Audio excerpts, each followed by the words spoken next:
Lawyers build no roads, we construct no high-rises, and we put together nothing tangible that most of you can see with your eyes. But we resolve issues, we right wrongs, and we voluntarily and zealously and eagerly carry the legal burdens of others. Kofi Annan said that people of different religions and cultures live side by side in almost every part of the world, and most of us overlapping identities united with the different groups. We can love what we are without hating what and who we are not. There is enough room for us all. We can learn from others as they learn from us. So what is the 21st century client? And if we can figure that out, then we can answer the question, what is a 21st century lawyer? Sure, they need legal analysis skills, legal research skills, critical thinking skills, active listening skills, but I submit to you that in addition, they need cultural awareness, cultural competence, empathy, and a new term that I'm introducing into the discourse, cultural compassion. Why culture? Culture is as elusive as is the air that we breathe, but as real as the chair each of you are sitting in. Culture connects us and it divides us. It liberates us and it enslaves us. It defines us and compels us to be the best that we can be, while at the same time enticing us to be the worst that we can be.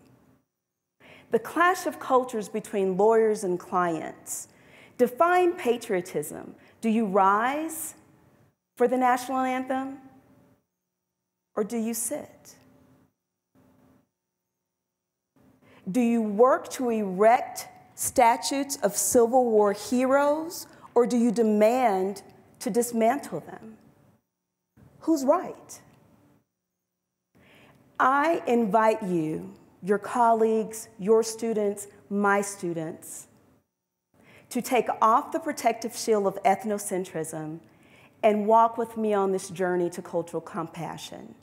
Step one is cultural awareness. Who am I? What do I believe? What do I value? Who are you? What do you believe? What do you value? Oh my gosh, they're different. How amazing is that?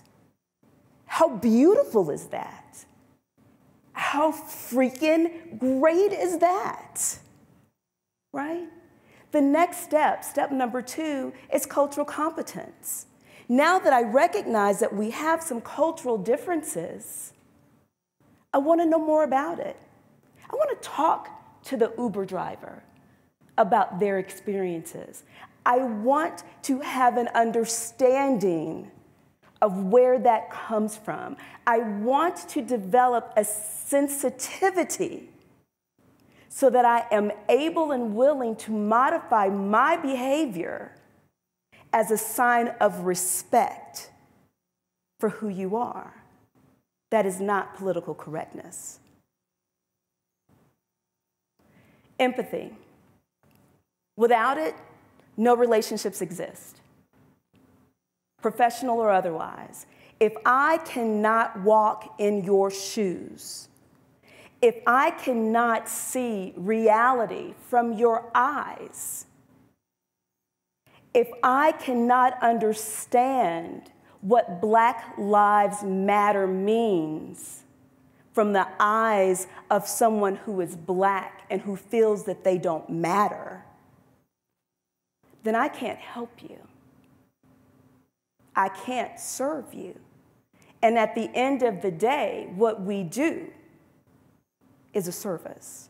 The greatest gift that we can give is ourselves.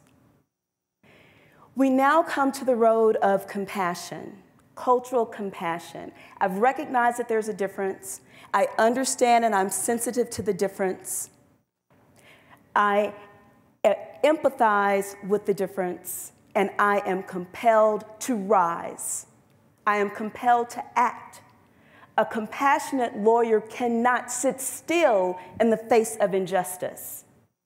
A compassionate lawyer cannot be quieted at the threat of contempt. Legal education needs to come back to a balance. This is not skills versus theory. This is not practice versus doctrine.